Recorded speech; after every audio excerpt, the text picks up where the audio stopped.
Welcome to Shower Talk with Allie, where no topic is off limit. I hope you guys are doing really great today. Before I dive right in, if you guys could remember to like and subscribe and ring the little bell on the channel, that would be excellent. And with that, today I wanted to talk to you guys about love, marriage, relationships as it kind of applies to disability or somebody that's suffering, whether it's a physical disability like mine, being paralyzed from the chest down with paralyzed hands, and I need full-time caregiving. But with respect to my husband, so oftentimes I get the question, and it's a really uncomfortable question about, so I may be great, my husband loves me, but there is a lot that comes with marrying a quadriplegic. There just is. And there's no getting around that. When Aaron and I were dating, my husband, his family at first asked just once and politely, like, do you know what you're getting into? And some of my friends oftentimes get kind of offended, I guess, about that question of, well, what does it matter with my disability? He's marrying me. True. But it's a different relationship because oftentimes when you're married, either your spouse is your full-time caregiver or your part-time caregiver if you're on vacations or on the weekends. And you need to understand what that means as a partner who is dating somebody or going to marry somebody with a disability.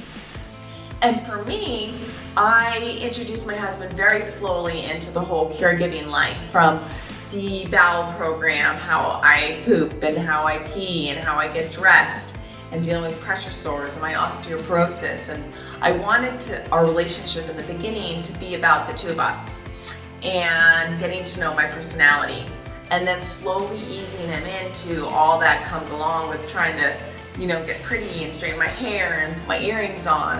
Little tiny tasks. With these little paralyzed pals, I can't put these little dangly cool earrings on. Somebody's got to do it for me.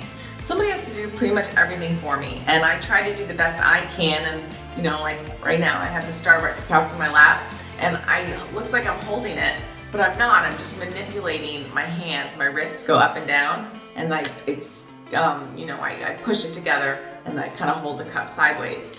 And those little things I try to be independent on, but there's a lot that I just can't be.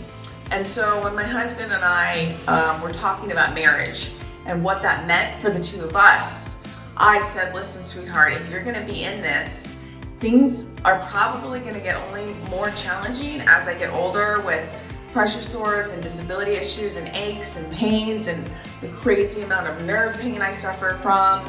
So I really want you to think about, you love me, but honestly, if we're gonna be straight up talk here, sometimes love is just not enough. And the overwhelming challenges of dating and marrying somebody with a disability is too much for a lot of people, and that's okay, right? Some men don't want women with big boobs or small butts or tall or short or whatever it may be, and you have to figure out what's right for you. And if I dated guys before I met my husband, and they would come in, or we would have sex, or they, and they would hang out with me, and they would see that they had to move me and turn me, and that was only the fun part. They didn't even have to deal with the caregiving. And a couple guys said to me, listen, I think you're awesome, but this is just too much for me to handle. That doesn't make them or anybody else a bad person if you can't marry somebody with a disability. Truly, I believe that. Because I think, in my opinion, and some people disagree wildly, that it takes a very special type of human to dedicate their life to loving and taking care of somebody with a severe disability, because it's not just about me, it's about them. They're giving up a huge part of their life that they may not have otherwise had to with a disability. For example, I know my husband loves camping and hiking and all the outdoor wilderness stuff. And I used to love that, and I still do, but I just obviously can't do that in a wheelchair. So while I encourage him to go with his friends on the weekends and do that, I can't be part of that. So some guys and girls dating people with disabilities, they want their partner to partake in all of those activities that they can't. And that's a compromise on the able-bodied partner's decisions of whether they want to marry somebody that's disabled. I think my husband is really unique because when we had these conversations, and a lot of this was on me, where I would feel guilty for him having to take care of me, and he would always say to me, Allie, listen, you wear your disability on the outside, there's not much you can do about it, So I have to help you go to the bathroom. Yeah, is it my most fun thing to do? No, of course not. But that's just part of you and who you are, and I accept that. And I appreciate that my husband is really unique in that perspective, because a lot of couples wouldn't be able to do that, especially ones that were together, able-bodied, and then one partner had an accident. And you know, they say sickness and in health when you are married, but sometimes the sickness part, a lot of people don't really understand what that entails.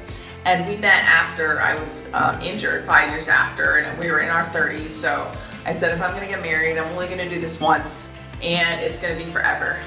So honey, if you're watching this, you are stuck with me forever. And he says the same thing about me. And so part of, you know, a lot of couples also have these little romantic gestures, and then get each other's flowers and little gifts. And you know, I have to say, my husband is not one of those guys. And he may kill me for saying this, but one time he was coming up from our apartment before we purchased our condo, and he found these really pretty daisies in the garbage. And he picked them up out of the garbage, and he said, honey, I brought you flowers. And I don't even like daisies. I was like, that's sweet. He goes, yeah, I found them downstairs. I'm like, okay, let's, you know, it's the thought that counts. But my point is that, so with the two of us, what makes our relationship really special, and for me personally, it's not about getting me flowers or taking me out to dinner or wining or dining me or taking me on these great vacations. It's the small things. So waking up on vacation at 6 in the morning, rolling me over and doing my bowel program. Okay, I'm gonna get into bowel and bladder, what all that entails. But basically the way I have to go to the bathroom, because I can't feel from like the boobs down, is I have to roll on my side or get in the shower chair, and I have to put a suppository on my butt. And it basically, like, you have your abs to push down when you poop. I don't have that. So suppository basically pulls poop down, and then you have to go in with gloves, and you know, it's kind of messy, and you probably don't really want to hear about that right now. But the point is, he'll wake up in the morning and he'll do that for me, and he'll get me dressed, and instead of getting me a beautiful orchid or something that's hundreds of dollars or this big gift, that simple act of kindness and love of helping me go to the bathroom and putting my clothes on and tucking my shirt and putting my earrings on till I feel comfortable. Those are those small acts that I think mean the world. And I think that's what keeps us together, is the small appreciation. Or when he comes home from work at night, you know, I make sure he works crazy hours and I work from home, so make sure the house is clean and, you know, there's food in the fridge and he's got his favorite things to eat and kind of all of his clothes are away. And some people may say, gosh, why do you do that for your husband? You work full time too.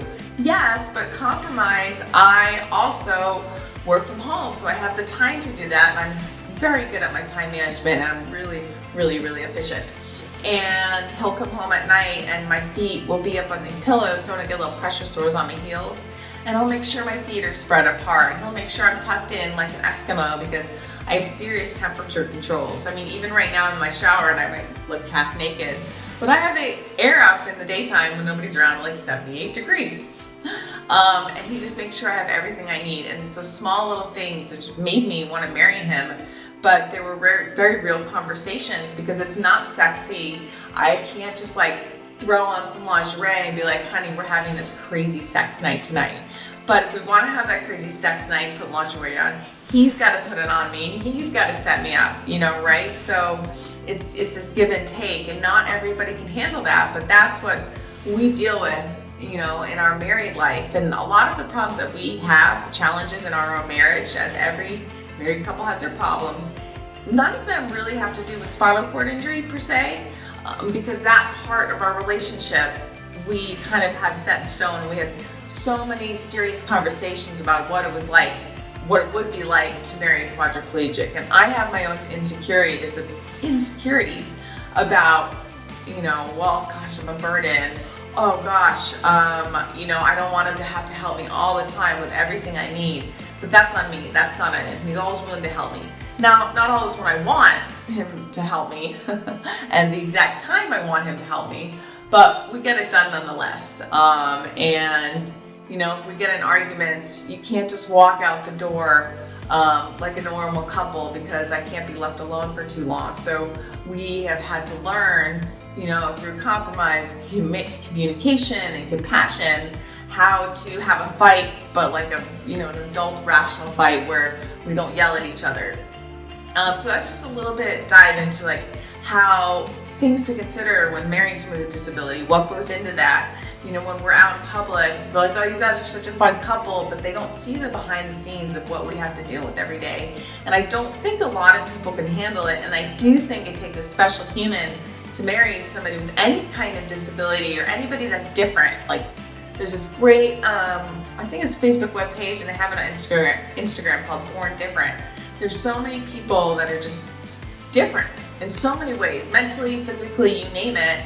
And for somebody to see beyond being different in the society that we've created, if you have to look a certain way and be a certain way, I think is amazing. So just, a little bit more into my personal life, and I will bring on my husband to get his opinion, but he always is telling me that, honey, this is not about your disability, I married you for you, which is amazing, but he's an amazing human. And I love him very, very much, and hopefully we'll be married a very long time. So I hope you guys have an awesome day, and if you like this channel, don't forget to like and subscribe and ring the bell. You know the drill, and I will catch you guys next time. Bye.